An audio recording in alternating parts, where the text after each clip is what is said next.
investigación y docencia universitaria. Posee diplomados en neurociencia y neuroeducación, posturólogo clínico y posee información continua en reflejos arcaicos y movimiento rítmico. Además, codirector de nuestra página de capacitaciones Neuroscience Kinetic. Arturo, amigo, bienvenido.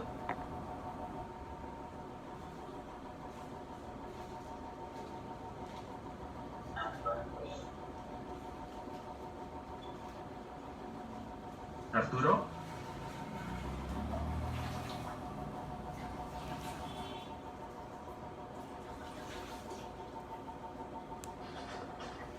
Activa tu micrófono, por favor.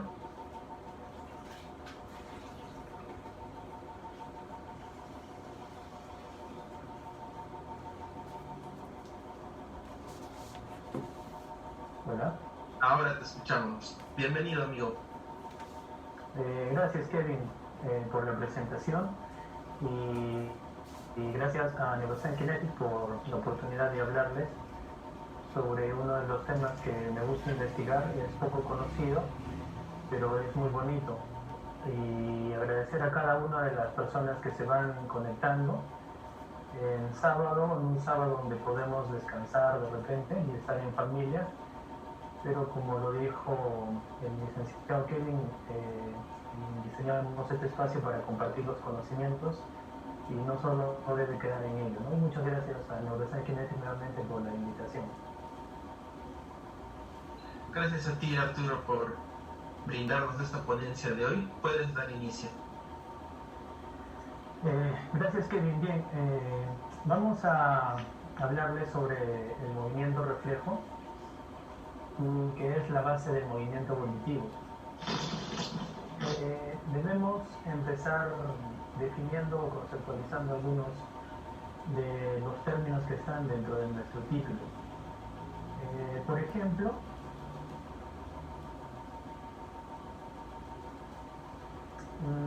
deberíamos entender qué vendría a ser el movimiento volitivo. Entendemos al movimiento humano como cualquier tipo de desplazamiento o locomoción, pero donde la voluntad está involucrada. Un ejemplo claro de todo ello es la actividad que estamos desarrollando el día de hoy. Cada uno de nosotros, por voluntad propia, de forma consciente, ha decidido participar en esta videoconferencia gratuita, y para lo cual ha desarrollado una serie de movimientos de locomoción para poder acomodarse desde donde me están escuchando, ¿no? Algunos frente a su computadora, otros de repente de pie, otros, como se puede escuchar los audios que se escuchan de repente en las combis, en los autos, pero realizamos una serie de movimientos que son de tipo voluntario, ¿ya? Donde la conciencia está involucrada. Ahora, otro concepto o definición de lo que vendría a ser movimiento volitivo, ya es la que nos da Latache allá por los años de 1998. Este año es referente porque un año después la neurociencia empieza a tener un auge en todo el mundo. ¿Y qué nos decía Latache en su libro Neurofisiología, Bases del Movimiento Humano? Que el movimiento volitivo es una acción motora, en donde está inmiscuido, como ya sabemos, la parte musculoesquelética, ¿no? El sistema nervioso, el análisis biomecánico, ¿ya? Pero un concepto un poco antiguo en el cual nos hace la referencia que la localización del cuerpo cambia de una posición a otra en el espacio. Y eso lo podemos analizar biomecánicamente cuando hacemos una flexión de codo, ¿no? El antebrazo se desplaza de un lugar a otro, haciendo la referencia a flexión de codo, o cuando nos desplazamos de un asiento a otro, levantándonos de la silla, caminando, pasando entre los asientos, por ejemplo, de una escuela, ¿no? hasta sentarnos. Entonces existe un desplazamiento, un cambio de localización, ¿ya? Pero todo eso está orientado a lo que está en referencia al sistema musculoesquelético, en un análisis biomecánico. Eso vendría a ser el análisis volitivo. Una evolución un poco más actual, pensando en lo que nos brinda la neurociencia, es también pensar en lo que nos dice, por ejemplo, Pablo Canelones. Ya un poco más tarde, en el 2014, nos dice que es una expresión motora. Nuevamente está inmiscuido el sistema musculoesquelético con control del sistema nervioso. ¿De acuerdo? Ahora, esta expresión, mis queridos amigos, es una expresión biopsicosocio-sensorio-motriz. Entonces, ¿qué significa? Que varias partes de nuestro cuerpo, como la parte biológica, ¿ya?, la parte psicológica, la parte social y evidentemente la parte motora, el sistema musculoesquelético con la acción del sistema nervioso, van a estar involucrados en esa expresión. Por eso yo inicié diciendo de que ustedes por voluntad decidieron asistir a esta videoconferencia gratuita y para lo cual ustedes desarrollan una serie de movimientos específicos. ¿De acuerdo? Ahora, esta expresión motora ya nos hace entender que el movimiento tiene ciertas características. Una de las características que ustedes pueden ver ahí en la diapositiva es que esta expresión motora, este movimiento, tiene memoria. Como cualquier otra parte o estructura de nuestro cuerpo, tiene memoria. Adicionalmente tiene cultura, tiene sentimientos, tiene ideas, tiene relaciones sociales, etcétera, etcétera. Porque no podemos dividir ya solamente el movimiento de los pensamientos, de las emociones, etcétera. Ahora, resalto la palabra memoria no solamente con el hecho de que podemos recordar como un proceso psicológico superior. Eso que de repente alguna vez en cursos de neuropsicología clínica que hemos llevado en la universidad nos enseñan memoria a corto plazo y a largo plazo, ¿no? Sino que cada estructura de nuestro cuerpo y especialmente del sistema nervioso, la célula, tiene una memoria a nivel genético. Y otro claro ejemplo para poder entender que todo nuestro cuerpo tiene memoria y también el movimiento es nuestras células inmunológicas. Cuando nosotros combatimos un agente patógeno, en la coyuntura actual un virus, una bacteria, un hongo, nuestras células, nuestro sistema inmunológico tiene una memoria para poder combatir luego a estos agentes patógenos. Entonces, si el sistema inmunológico lo tiene, las otras células, los otros tejidos, los otros sistemas también lo tienen, porque está incluido el código genético. ¿Ya? Entonces recordemos esto, el movimiento volitivo humano es una expresión motora que involucra muchos aspectos. Y lo importante es que tiene memoria, y si tiene memoria, entonces tiene una programación innata. Ahora, yo quisiera recordarles este término de patrón de movimiento. Siempre escuchamos o siempre los fisioterapeutas hablamos sobre patrón de movimiento. Aquellas personas que trabajan, por ejemplo, con pacientes neurológicos, empiezan a leer libros, a informar, a recibir cursos sobre patrones de movimiento como el FNP o de repente el método Bogart. Sí, pero ¿qué vendría a ser este patrón de movimiento para ir entendiendo por qué el movimiento reflejo es la base del movimiento volitivo? Porque en primer lugar son un conjunto de movimientos osteocinemáticos. Entonces, el conjunto de movimientos osteocinemáticos nos va a dar un patrón de movimiento. Un ejemplo claro es lo que nosotros observamos en la diapositiva. Como función o como un movimiento osteocinemático podemos analizar, por ejemplo, la flexión y la extensión de codo. Pero como patrón de movimiento participa la flexión de codo, ¿para qué? Para hacer esa tarea, para llevarse la botella hacia la boca y para tomar el agua. ¿Ya? Recordarles que para hacer el movimiento osteocinemático de flexión y extensión solo se requiere una articulación y la intervención de un músculo agonista y un músculo antagonista, del bíceps y del tríceps braquial. Pero para hacer el patrón de movimiento, que es un conjunto de movimientos osteocinemáticos, mínimo para llevar la botella ya hacia la boca para tomar el agua, se requieren como mínimo 36 músculos.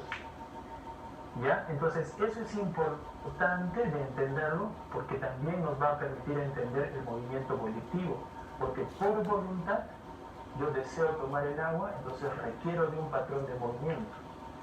Pero se requiere entender cada movimiento osteocinemático. ¿Ya? Entonces, Recordamos un poco estas expresiones, estos conceptos, para ir entendiendo por qué el movimiento reflejo va a ser base del movimiento volitivo. Entonces nos preguntamos qué es el movimiento reflejo. En otros términos, o en otro tipo de terminología, el movimiento reflejo vendría a ser la acción refleja. ¿Ya? Algunas metodologías, como los métodos de los doctores Bobat, ¿no?, de Berta, lo mencionan como reacción. ¿De acuerdo? Ahora, los libros de neurofisiología clasifican a estos movimientos reflejos de la siguiente manera: como reflejos primitivos, como reflejos normales, superficiales y profundos. Aquí están, por ejemplo, los reflejos osteotendinosos y los reflejos patológicos, que ya sean los primeros y los segundos cuando sufren una alteración en su estructura y función a nivel del sistema nervioso. Entonces, cuando nos estamos refiriendo también al movimiento reflejo, es única y exclusivamente al reflejo primitivo. ¿Ya? Eso me gustaría también poder aclararlo. Y en la imagen nosotros podemos observar uno de los reflejos que es muy conocido por todos los fisioterapeutas, el reflejo de Moll, ya que lo vamos a analizar el día de hoy en esta charla. Ahora, Goddard en el 2005 también nos hace una clasificación de la actividad refleja. Y como segundo punto está el reflejo primitivo. Pero veamos primero un poco cómo él clasifica esta clasificación para entenderlo. Evidentemente, ya todos estos movimientos son reacciones automáticas, de forma estereotipadas, repetitivas, de forma involuntaria y tienen un control subcortical. ¿Ya? Pero existe como una escalera de evolución de estos reflejos. Parten de un reflejo de retirada, ¿ya? Algunos de estos van a ser reflejos primitivos y muchos de estos reflejos primitivos van a convertirse en reflejos posturales. Simplemente nos hace entender que el movimiento reflejo ya no es algo patológico y no es algo que se pierda, sino es que evoluciona a través del sistema nervioso, que con la terminología adecuada es de que se integra mientras el sistema nervioso va madurando y va evolucionando. ¿Ya? Recordemos esta clasificación también de Goddard, que es muy importante. Entonces, si hablamos de movimientos reflejos, estamos hablando de reflejos primitivos. Los reflejos primitivos me van a dar un patrón de movimiento reflejo. Y esto, ¿qué vendría a ser neurofisiológicamente? Viene a ser un fenómeno neurofisiológico normal. ¿De acuerdo? Entonces, de repente aún escuchamos de algunos colegas o otros profesionales de la salud decir que los reflejos primitivos son fenómenos neurofisiológicos patológicos. O cuando hay un daño neurológico de una persona, ya sea un niño o un adulto, aparecen y se puede considerar como patológico.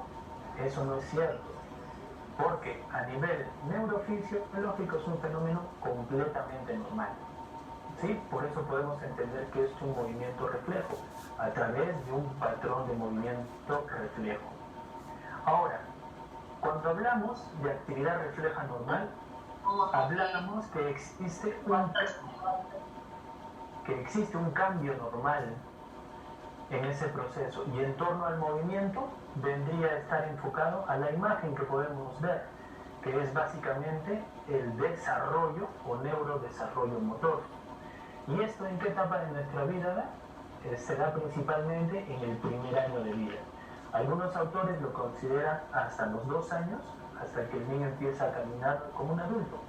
Y algunos autores, especialmente que tiene que ver con la neuropsicología, lo intervienen hasta los 7 años, y algunos van un poco más allá, hasta los 21 años, pero eso ya lo estudian exclusivamente los neuropsicólogos. Ahora, estos reflejos primitivos, ¿ya? Sabemos que aparecen en la vida intrauterina, entonces tienen un origen embriológico. ¿Ya? Entonces, estos movimientos reflejos están presentes dentro del vientre de la madre cuando se da el momento del parto y durante el desarrollo neuromotor. ¿A través de qué? De patrones de movimientos. Y como ya lo hemos recordado anteriormente, los patrones de movimiento son un conjunto de movimientos osteocinemáticos.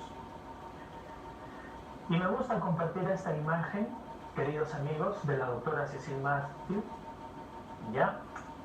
Y este esquema nos refleja lo que anteriormente estoy diciendo, que los reflejos primitivos, que van a dar un movimiento reflejo a través de un patrón de movimiento reflejo, tienen una emergencia o inicio o aparición durante la vida, ¿ya? Esto puede ser desde la concepción, ¿ya?, hasta que termina nuestra vida.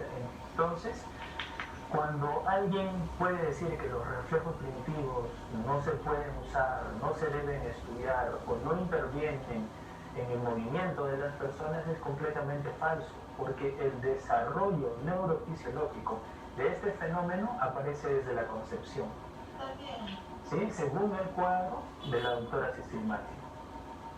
Está muy claro, miren, la evolución, la aparición o emergencia, y lo que anteriormente se conocía como que desaparece el reflejo, ahora se utiliza el término de integración. Entonces, el integrar hace que desarrolle mejor el sistema nervioso. Podríamos mencionar uno, que me gusta siempre mencionarlo porque repercute en la postura y en el movimiento de la persona, es, por ejemplo, el reflejo primitivo de anfibio, que es de color amarillo, que aparece a las 28 semanas, ¿ya?, de vida intrauterina, ¿de acuerdo? Y nunca desaparece, permanece durante la vida, solo cuando va a desaparecer, entre comillas, cuando uno deje de existir en este mundo.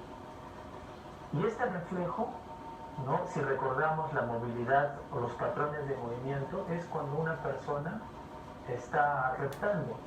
¿Y cuándo lo pueden utilizar las personas adultas?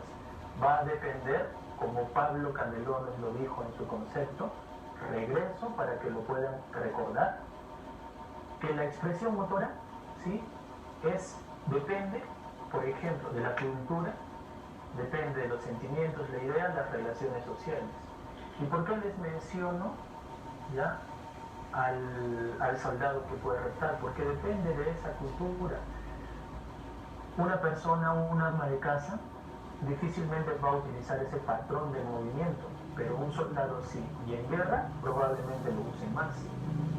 Pero tiene un antecedente. ¿Este cuál es? El reflejo primitivo de anfibio. Es por eso que el soldado adulto escoge esos patrones de movimiento de forma voluntaria para poder desplazarse. ¿De acuerdo? Y ahora, hay varios de estos reflejos según el esquema de la doctora Cecil Matthew que tienen que aparecer evidentemente antes de la vida uterina y que son importantes en el momento del parto, en las líneas puntiagudas de color negro que lo resalta y que dice nacimiento. ¿Sí? ¿Cuál de todos estos son? Hay varios y me gustaría mencionar a uno, al reflejo de Gallant, de color plomo. ¿De acuerdo? ¿Qué importancia tiene este reflejo primitivo? Permite una movilidad lateral de la columna. Y este reflejo, este patrón de movimiento, ayuda en el parto, a que el niño pase por el canal del parto. Entonces, si un niño nace por cesárea, no tiene la oportunidad de ¿qué? De estimular este reflejo. ¿Para qué? Para que luego pueda ser integrado entre los 6 o los 9 meses. Entonces, cada reflejo de los que ustedes ven, de acuerdo a su emergencia y a su integración dentro del sistema nervioso, tiene una importancia de vida para el movimiento futuro de la persona. ¿De acuerdo? Y me gustaría que recuerden mucho este cuadrito. Ahora, ¿por qué también podemos decir que el movimiento reflejo o los reflejos primitivos son la base de los movimientos volitivos, de todo lo que hacemos nosotros durante nuestras actividades? Como el ejemplo dije, tomar una botella de agua, caminar, que ustedes hayan decidido sentarse en la computadora o agarrar el celular o el medio electrónico para poder escuchar, porque tiene un proceso, como lo ven en la imagen, de escalera. y de evolución, y eso todos los humanos lo pasamos. En este esquema propuesto por Díaz y Jara, que es un esquema de desarrollo motor infantil, uno de los primeros escalones es el reflejo primitivo. ¿Para qué? Para poder desarrollar habilidades motrices específicas. Pero para llegar a las habilidades motrices específicas necesitamos pasar por una serie de movimientos. ¿Cuáles vendrían a ser esta serie de movimientos o procesos del desarrollo motor? Que el reflejo primitivo pasa a convertirse en un reflejo postural. Y como vemos en el esquema de Cecil Matthew, muchos de los reflejos se convierten en posturales, como el anfibio, ¿sí? Como el reflejo tónico cervical asimétrico, ¿de acuerdo? Y se convierten en reflejos posturales y nos permiten permanecer erguidos en el espacio, por ejemplo. ¿Ya? Estos reflejos posturales nos permiten tener patrones motrices básicos, que como lo vamos a ver en unos videos, ¿ya? Son importantes para que la persona pueda desarrollar habilidades motrices, y esas habilidades están inmiscuidas como el hecho de tomar una botella de agua, y esas habilidades motrices básicas convertirse en específicas, como la aprehensión de la mano para agarrar a la botella, ¿de acuerdo? Entonces, este esquema de desarrollo motor infantil, según Díaz y Jara, nos demuestra que la base para poder desarrollar las habilidades motrices específicas, esta base son los reflejos primitivos. Ahora, me gustaría hablar un poco de las teorías que nos explican justamente la naturaleza del movimiento.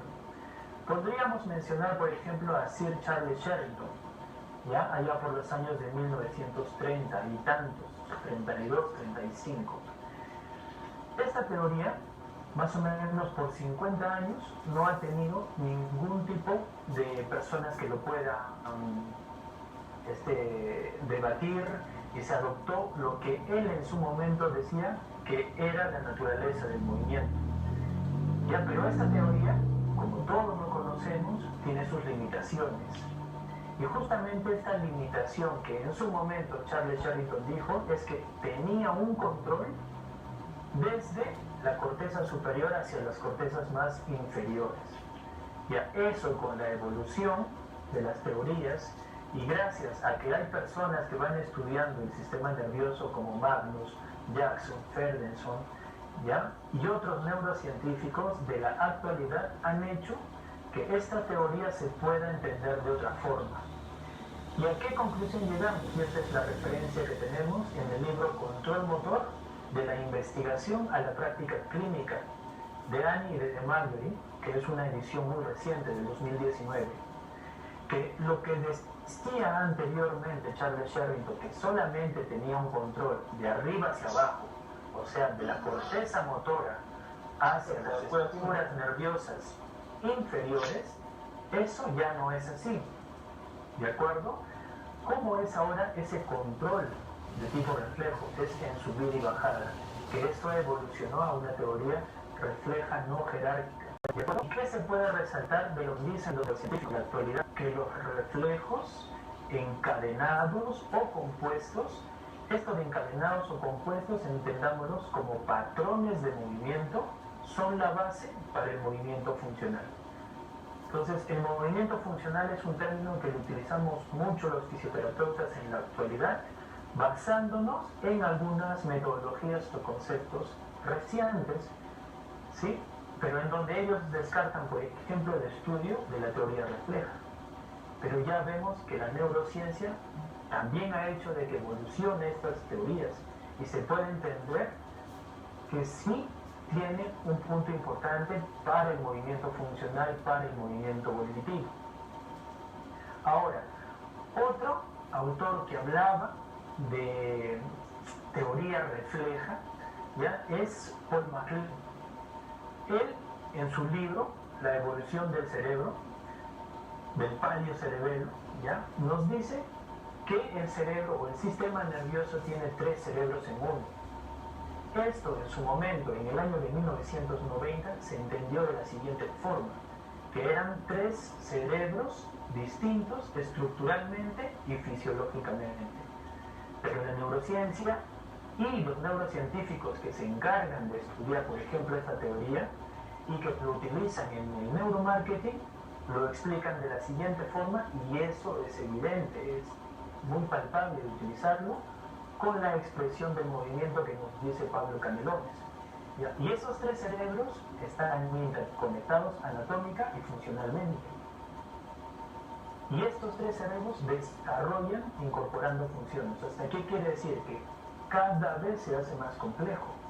Y si nosotros recordamos el desarrollo neuromotor, el desarrollo de incorporar funciones se evidencia en los patrones de movimiento, porque el niño, de estar echado en decúbito, sin realizar movimientos voluntarios o volitivos, pasa por una serie de pasos, de transiciones, de posturas, hasta conseguir la bipedestación.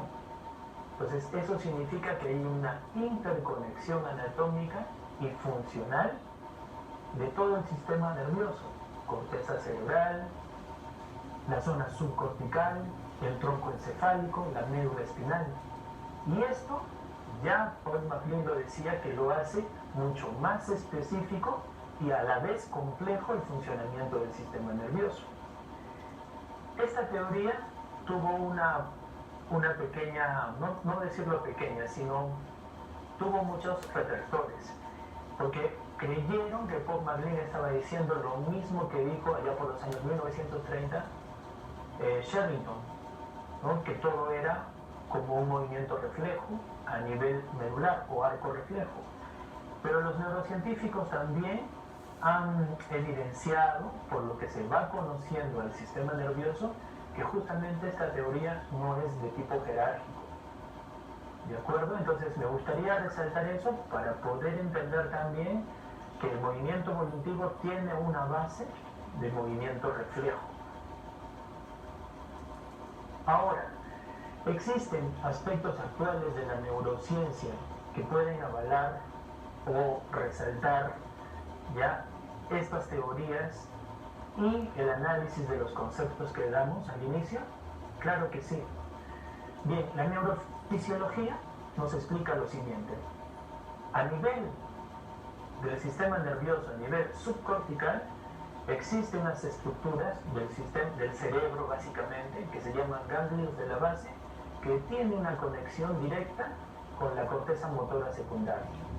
Este esquema que les presento es un esquema que yo he realizado, ¿ya? Después de estar revisando algunos libros y leyendo algunas cosas, y se concluye en eso, que los ganglios de la base, que son un conjunto de estructuras neurofisiológicas del cerebro, tienen una conexión a través de un sistema talámico cortical, ¿de acuerdo? Y a través de otros sistemas como rubro espinal, o la misma conexión entre el tálamo, los ganglios y, por ejemplo, el cerebelo, que son importantísimos para poder entender este control que puede tener esta estructura neurofisiológica.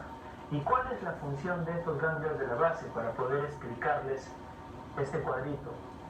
Los ganglios de la base permiten integrar la información motora, o sea, la información de movimiento.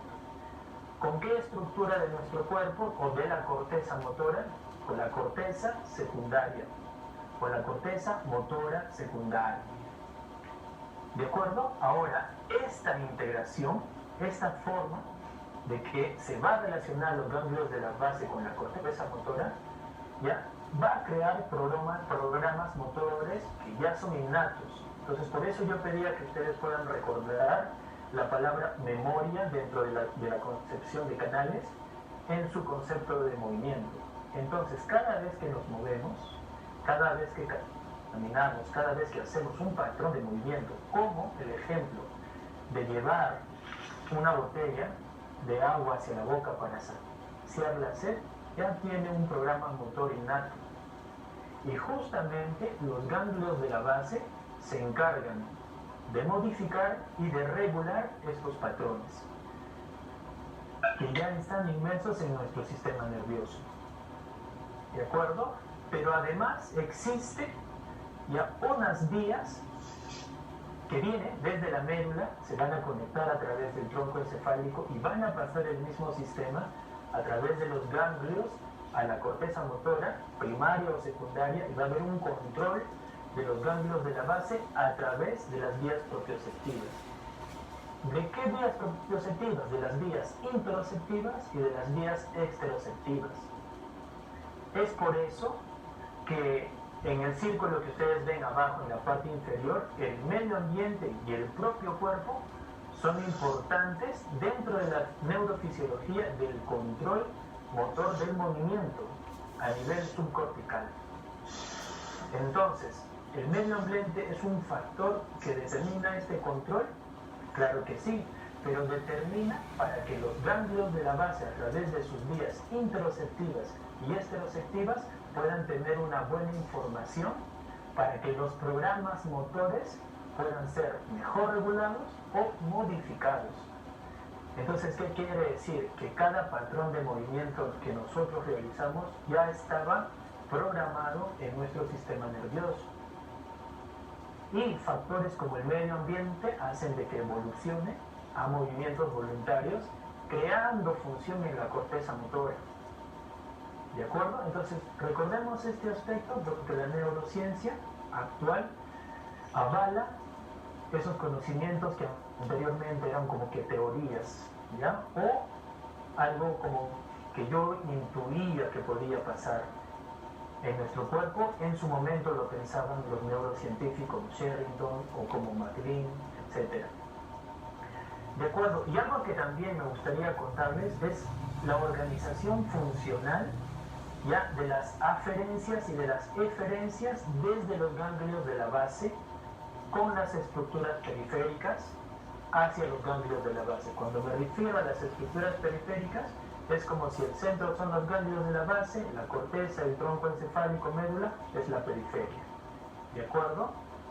Entonces existen vías aferentes y eferentes de conexión, ¿ya? Con la corteza premotora, ya a través del caudado del putamen, y se conectan todas estas estructuras, ¿sí? Para poder, como lo mencionamos aquí, modificar o regular esos programas motores, perdón. ¿Ya? Y esa información es en ida y vuelta. Ahora, las que son aferentes, las que llevan información, van a tener mucho mayor conexión, como es a la corteza parietal, al globo pálido, ¿sí? A la parte más próxima de la corteza motora primaria. Inclusive tienen conexiones con el mesencéfalo, y el mesencéfalo es parte del tronco encefálico. Entonces, toda la red de sistemas subcortical que salen y entran a los ganglios de la base son muy importantes para poder entender. Y esto es neurofisiología pura. Y eso lo podemos encontrar en cualquier libro de neurofisiología. Claro, libros más recientes lo ponen un poco más detallado, ¿sí? Entonces, existen las bases neurofisiológicas, neuroanatómicas que respaldan lo que anteriormente explicaban estas personas en sus teorías y por qué podemos decir que el movimiento reflejo o los reflejos primitivos son base del movimiento volitivo. Y hace un momento mencionábamos que una vía, como la vía interoceptiva, tiene una función importante, ¿ya? Esta vía va a tener una conexión con la corteza insular, y la corteza insular tiene varias funciones, ya, como la representación interoceptiva, la sensación subjetiva, la conciencia emocional, ya, las neuronas de von Economo, o lo que es la conciencia humana, el yo pienso, el yo siento, ya, un homúnculo activo, ya, y principalmente la conciencia de movimiento. A veces pensamos que las vías interoceptivas que están dentro de nuestro cuerpo no crean cierta conciencia, no crean cierta expresión volitiva de lo que nosotros podemos hacer, o sea, por voluntad.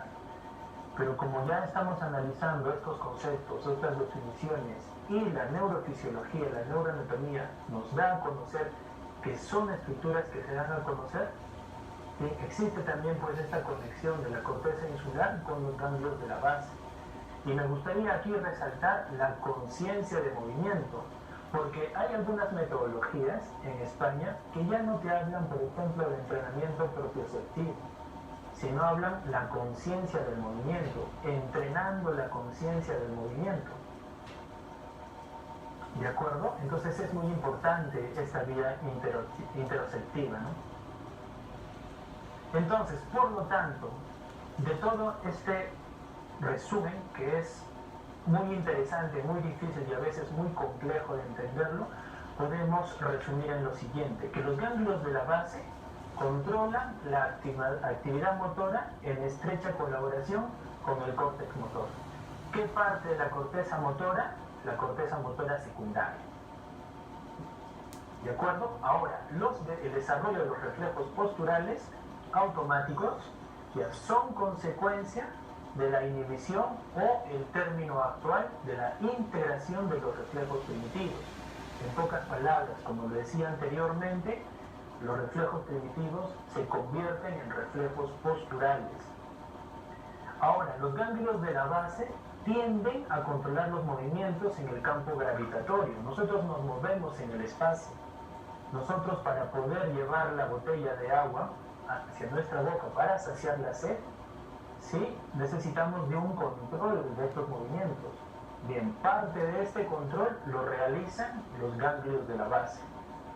Y por último, y es el más importante también, que es un sustento para decir que el reflejo primitivo es la base del movimiento volitivo o voluntario, que los ganglios de la base ejercen control absoluto sobre los reflejos primitivos. Entonces, depende de esta estructura neurofisiológica que un reflejo primitivo, ¿ya?, permanezca en el tiempo, que emerja, que se integre, que se pueda convertir patológico o aberrante, ¿ya?, y ocasiona disfunciones en el organismo. Y una disfunción en el organismo de tipo musculoesquelético se evidencia en un movimiento de baja calidad, inadecuado, etcétera, etcétera. Entonces existe una base neurofisiológica de control, de regulación de estos movimientos reflejos o reflejos primitivos. Además, me gustaría resaltar lo siguiente, que los ganglios de la base como estructura del cerebro y tiene una conexión no solamente con la corteza, también tiene otra conexión con otras partes de nuestro cuerpo y por ende tiene una conexión con los núcleos vestibulares. Y los núcleos vestibulares tienen un control sobre el tono muscular, ¿ya? Y eso se debe por estimulación al sistema vestibular, al sistema táctil y al sistema kinestésico. Me gustaría resaltar estos dos últimos, al sistema táctil y al sistema kinestésico. El sistema kinestésico a través de la propiocepción. De la propiocepción vendríamos a hablar de la exterocepción, o de lo táctil también la esterocepción, los receptores sensitivos táctiles. ¿De acuerdo? Y también el sistema de activación reticular. Este sistema de activación reticular se encuentra justamente en esta imagen que les mencioné hace un momento, del mesencéfalo. O sea, se encuentra en el tronco encefálico. Y esta estructura tiene una relación fisiológica con el oído, la visión, el tacto, el vestíbulo, ¿sí?, los músculos, las articulaciones y los órganos internos. Y si se refiere a órganos internos, nos estamos refiriendo también a una vía interoceptiva. Y como ya hemos estado viendo a través de la corteza insular, que una de sus funciones es la conciencia de movimiento. Entonces, todas esas estructuras neurofisiológicas respaldan en la actualidad lo que los teóricos en los años pasados podrían estar intuyendo, ¿sí? Solamente de que el tiempo les está dando la verdad, porque vuelvo a repetir, estas teorías, como la teoría refleja, del cerebro que uno se utiliza en el neuromarketing actualmente. Se utiliza en la programación neurolingüística. ¿De acuerdo? Entonces también debería involucrarse en el movimiento en torno a lo que es el fisioterapeuta. Y me gustaría compartir también este pequeño refrán que lo dijo Barrett en el 2019, ¿ya?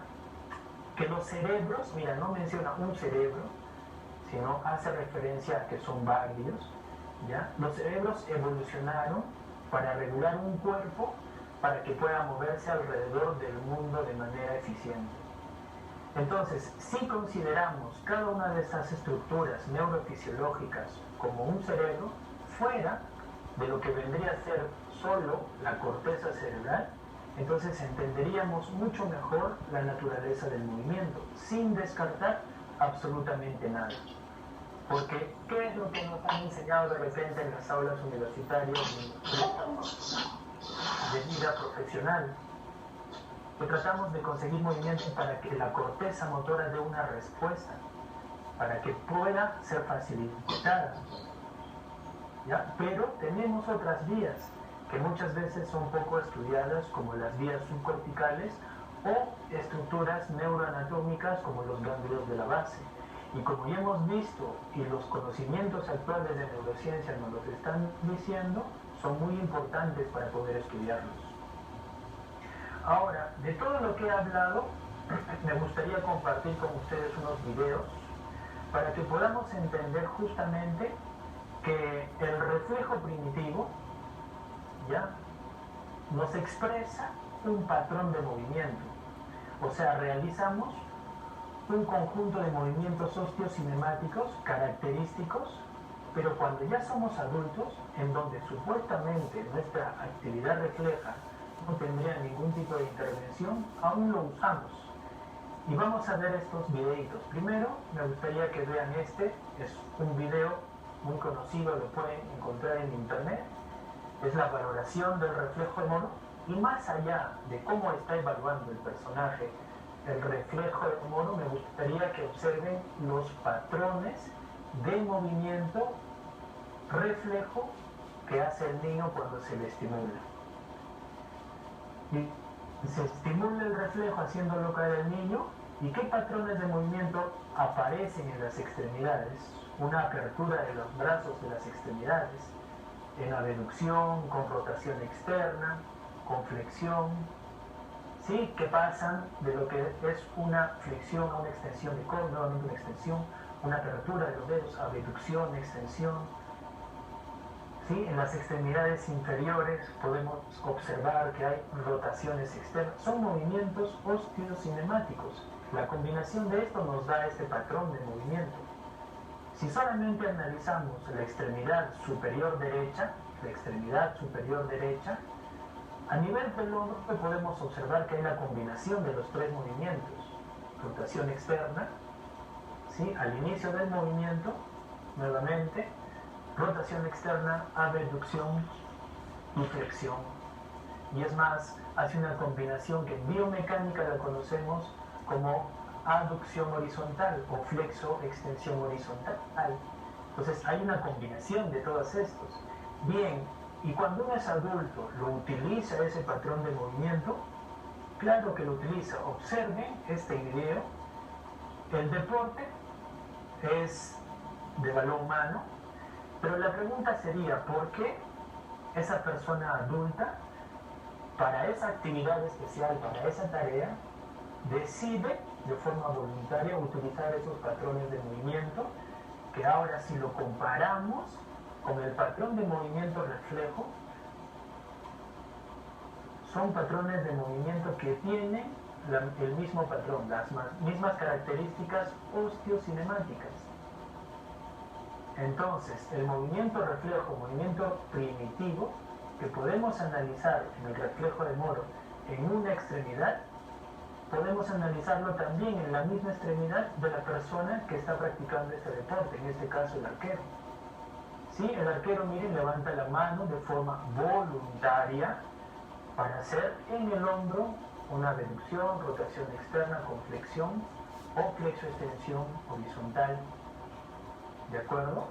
Pero no es la única función.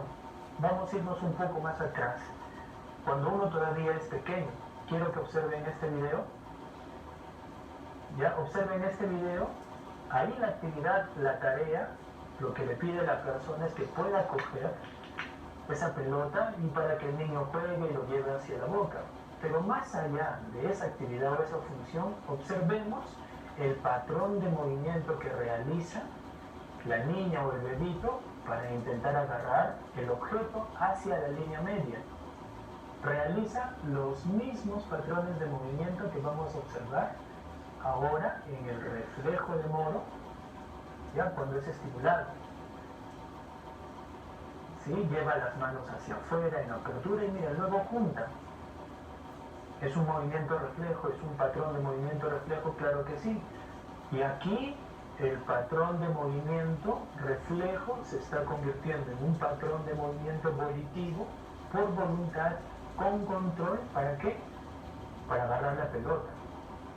Entonces, si hablaríamos de funciones en torno de los reflejos, el reflejo de Moro es importante para que el niño, aproximadamente a los 3 o 4 meses, cuando se integra el reflejo de Moro en el sistema nervioso, serviría para llevar a la línea media las manos. Es por eso que en el desarrollo neuromotor nos enseñaron que aproximadamente en esas fechas, 3 meses o 4 meses, el niño lleva las manos hacia la línea media. Si nuevamente observamos el patrón de movimiento que empieza a tener control de la corteza, pero son los mismos patrones de movimiento del reflejo de Moro que analizábamos en la extremidad. Bien, son los mismos patrones. Entonces, el reflejo primitivo o el patrón de movimiento de reflejo de un reflejo primitivo es base del movimiento volitivo. Bien, y vamos a ir un poquito más allá. Acá vamos a observar, en el primer video que estamos aprendiendo, ¿de acuerdo? En el primer video observamos el reflejo tónico cervical asimétrico, ese reflejo conocido como el reflejo del espadachín, ¿sí? El reflejo del espadachín que se caracteriza por tener un lado en extensión y otro en mi cuerpo en flexión. Ahí ustedes pueden observar a la niña, al bebito, ¿sí? Con su reflejo tónico cervical asimétrico, en este caso hacia la derecha, con las extremidades del hemicuerpo derecho en extensión y con el hemicuerpo izquierdo hacia la flexión. Ahí la mamá o la persona está evaluando o estimulando el cambio del reflejo para ver si aparece el patrón de movimiento. Y el patrón de movimiento, como lo hemos visto, es el conjunto de movimientos osteocinemáticos. Bien, la cabeza ya volteó y miren, aparece el patrón reflejo. Sí, con la extremidad superior e inferior hacia el rostro, hacia la parte facial o el hemicuerpo izquierdo en extensión y el homolateral en flexión. Ahora, ¿qué repercusión tiene esto en la función, por ejemplo, en la vida adulta? Vamos a ver este video mientras repetimos varias veces este video del reflejo tónico cervical asimétrico y me gustaría que observen todos los movimientos que realizan, por ejemplo, en este deporte del fútbol para con los arqueros. ¿Sí? Observemos ese patrón de movimiento, esos grandes movimientos que realizan los arqueros para evitar que un jugador meta un gol. ¿Sí? En algunos de los arqueros ya como adultos, el patrón de movimiento es similar, ¿sí? Y tiene la misma base. ¿Y por qué digo similar? Porque, por ejemplo, en lo que vemos aquí, al momento que el arquero se lanza sobre la pelota para evitar,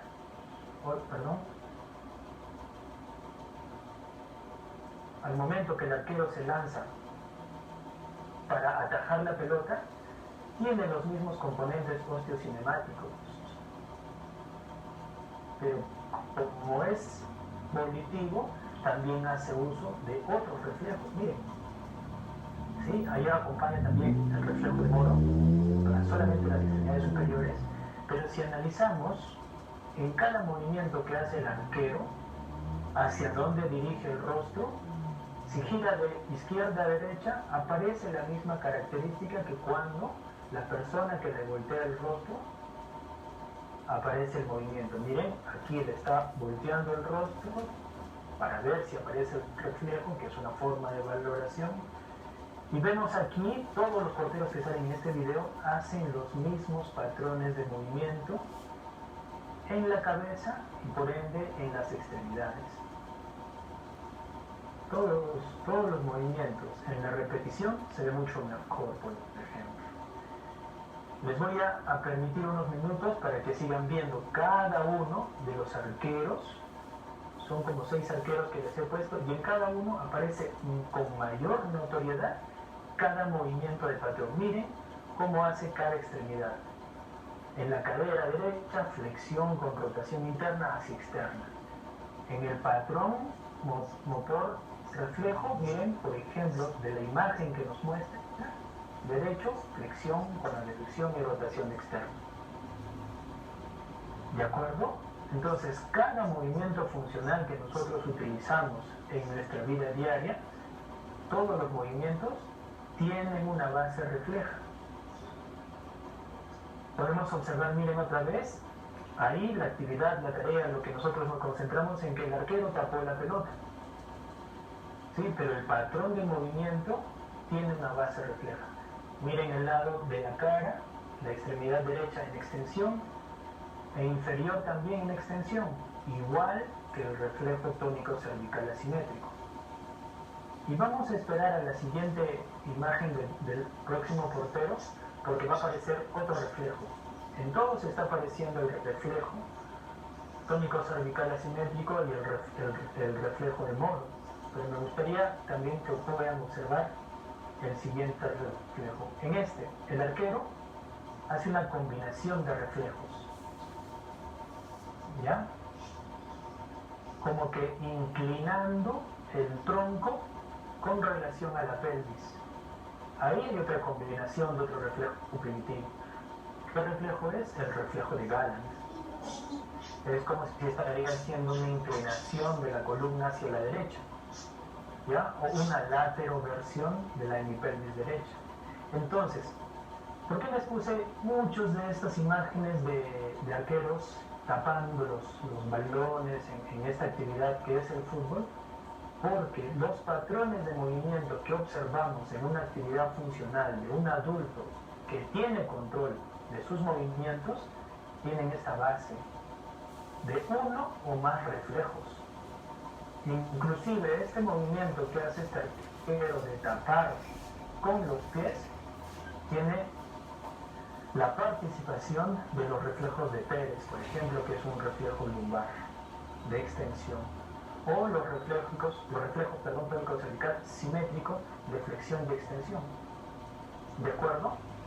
Entonces yo quería que ustedes observen esto para poder entender por qué el movimiento volitivo o el movimiento consciente tiene una base de movimiento reflejo, porque no solamente un concepto o una expresión lo puedan avalar, no solamente porque existen teorías que nos tratan de explicar la naturaleza del movimiento, y no porque solamente desde la evolución de la neurociencia y los aspectos neurofisiológicos nos dicen que hay estructuras que pueden controlar estas funciones, sino que pueden ser utilizadas, lo que nos menciona en esta lectura, que es de la misma referencia que les menciono del libro Control Motor de la Investigación a la Práctica Clínica, que nos dice que justamente el conocer estos reflejos o las teorías reflejas o la actividad refleja o un movimiento reflejo o los reflejos primitivos como estrategias clínicas que nos permitiría a nosotros predecir la función. Si esto lo dice Annie o Marjorie en su libro, que es reciente del 2019, con el aval de la neurociencia, entonces los reflejos primitivos son base del movimiento volitivo. Y además, ¿qué también nos dicen Annie y Marjorie? Que los comportamientos motores de un paciente ya se pueden interpretar en términos de presencia y ausencia de los reflejos de control. Entonces, quiere decir que si en un paciente, ejemplo, neurológico, aparece un reflejo primitivo, no quiere decir que es patológico. Simplemente que la persona, al no tener el control de la corteza, está haciendo uso de estos reflejos para poder moverse. Es por eso que niños con parálisis cerebral, de distintas formas, especialmente las atetóxicas, pueden moverse, pueden caminar y pueden desarrollarse con normalidad, porque se produce la función.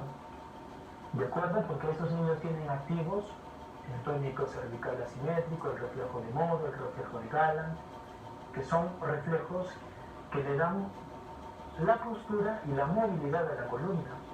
Entonces no se debería descartar. Y vuelvo a ponerles estas diapositivas para recordar el tema de memoria, porque si en el año 2019, con todos los estudios de la neurociencia, podemos predecir la función, entonces al entender que el movimiento tiene memoria, es porque a nivel de estructuras neurofisiológicas, entonces verdaderamente hay programas innatos motores. O sea, todos los movimientos que nosotros vamos a hacer ya están programados en nuestro sistema nervioso. Entonces todos podríamos tener la capacidad y desarrollar habilidades de montar bicicleta, de jugar fútbol, de tocar un instrumento musical, de bailar, de caminar adecuadamente. Y si se trata de llevarlo hacia la neurorehabilitación, entonces esos programas ya están establecidos. Solamente si es que es un niño, es como una bolsa vacía y hay que ir llenándolo poco a poco. Y si es un adulto, ya tiene los programas, ya ha caminado, ya en algún momento de su vida ha llevado un vaso de agua hacia la boca.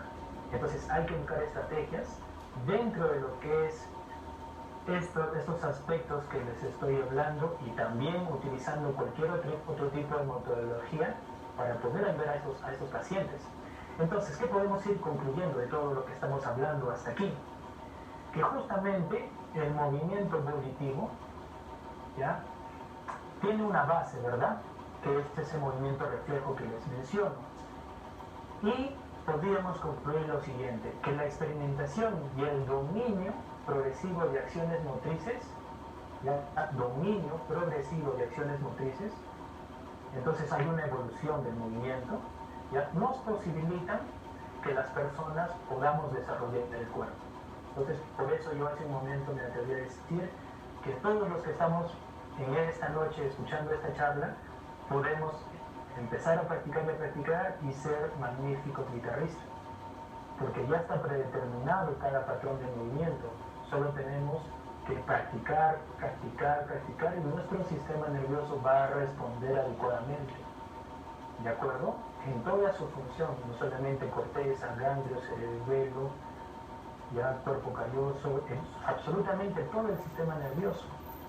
Es por eso que una de las bases de la neurociencia actualmente es de que se habla de neuroplasticidad cerebral.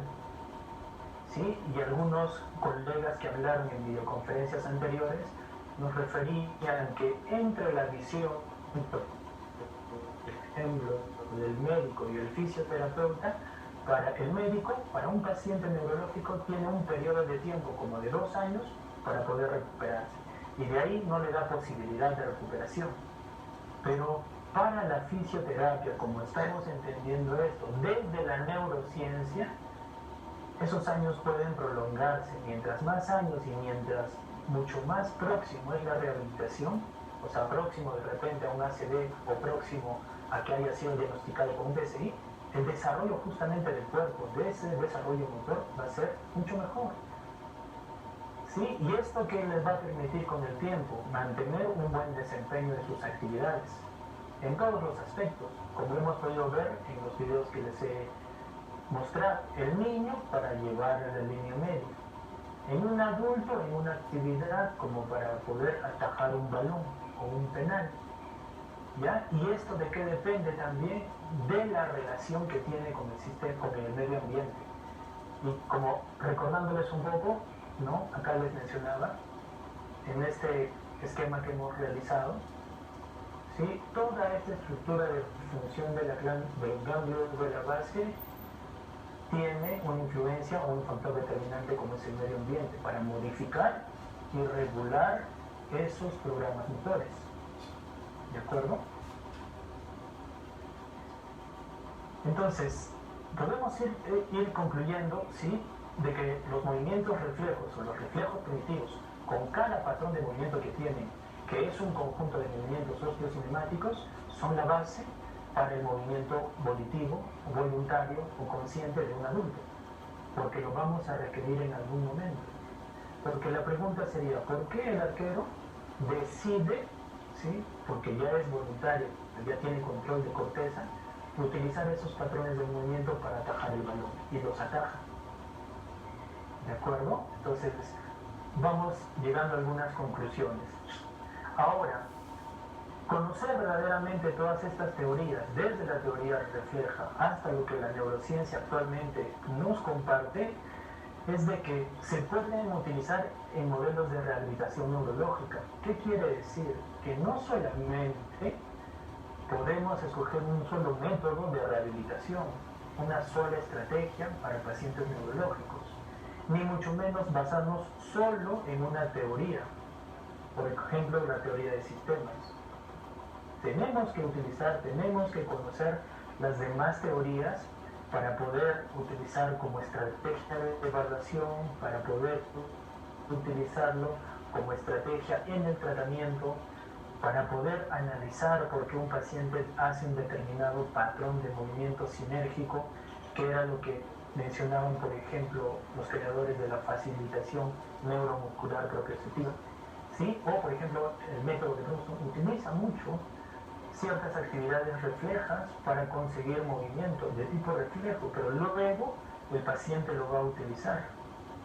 ¿Y por qué me atrevo a decir que lo va a utilizar? Porque nos han hablado de la marcha. Y la marcha es un patrón de movimiento automatizado, pero primero tiene algo de voluntario. ¿Pero por qué se vuelve automatizado? Porque tiene un precursor, el reflejo de marcha automática. Es un reflejo al cual hace unos patrones de movimiento que se asemejan a un patrón de marcha volitivo. ¿Sí? Por eso nos dicen que la marcha se automatiza. Por eso muchos de nosotros podemos caminar con el celular, escribiendo en el celular y caminando. Ya no necesitamos pensar para caminar. Y hasta eso debemos de analizarlo como para utilizar la reeducación de la marcha. Si al paciente le decimos, a un paciente que tenemos que reeducar la marcha, le decimos, coloque usted el taloncito y luego la punta, no estamos reeducando a nivel neurológico, estamos reeducando probablemente a nivel musculoesquelético, porque no funciona de esa forma. O cuando se le lleva al paciente a las barras paralelas para reeducar la marcha y le ponen obstáculos y le dicen levante la pierna, creyendo de que se puede estimular la fase de balanceo, eso no es así. Me dijo el profesor pues que... Eso no es así, ¿ya? Entonces, los conceptos que vamos viendo, ¿ya?, las teorías que vamos analizando, los aspectos neurofisiológicos que vamos analizando, entonces nos van haciendo entender que todo puede ser utilizado en modelos de rehabilitación neurológica, ¿ya? Y existen varios ensayos científicos, yo les he escogido dos, que me parecen los más serios dentro de lo que es la fisioterapia, pero si ahora ustedes empiezan a buscar más sobre reflejos primitivos, lo están desarrollando más los neuropsicólogos, especialmente en España, en Argentina. Entonces los fisioterapeutas también debemos de empezar a estudiar más a los reflejos primitivos, porque somos los partícipes o conocedores del movimiento en el neurodesarrollo motor. ¿De acuerdo? Y bueno, me gustaría de repente, para ya ir terminando, sugerirles estos libros que puedan conseguirlos, los puedan leer, ¿no? Si queremos conocer un libro base, aunque sea de los años 70, pero es base porque lo escribió este señor que es muy bueno, un neurocientífico, sobre el examen de los reflejos y que es gracias a este libro que podemos analizar cada patrón de movimiento como el examen de reflejos para evaluar el desarrollo del sistema nervioso central. Sí, y libros más recientes como los del Dr. Harald Blumberg, ya la terapia de movimiento rítmico, movimientos que curan, o Movement at Health, ya que también lo utiliza para niños autistas. El Dr. Harald Blumberg es un psicólogo, es un psiquiatra, y lo utiliza como movimiento. Entonces, pero los fisioterapeutas deberíamos estudiar más, analizar más, investigar sobre este tema. Y bueno, hay muchos referentes desde que se empezó a ver la neurociencia y mucho más allá, y no solamente los primeros como Sherrington, Magnus, Jackson, Bernstein, sino desde los 70 como Blivet o Kirsten Lending, que es una de las precursoras del movimiento rítmico. ¿Sí? Todos esos autores como Tim Anderson, Billy Hart. A mí me gustaría mencionar a Jill Ayres, que es una de los partícipes de la integración sensorial, que de repente lo hemos escuchado como fisioterapeutas, y es una herramienta de los terapeutas ocupacionales, la integración sensorial. Bueno, también estudió a los reflejos primitivos, a Jagger, a Paul Landen y a uno de los más recientes, ¿no?, como es el doctor Harald Blumberg, ¿no? Y aquí podrían estar a la doctora Cecil Macho, que he mostrado la imagen, de repente a un colega argentino que también estudia y analiza los reflejos, como es Mauricio Gavioli, ¿de acuerdo? Entonces hay muchas cosas por analizar, queridos amigos, y por ahora eso es todo. De repente espero que les haya servido de algo para poder analizar, y si tienen algunas preguntas, dispuestos aquí para poder resolverlas.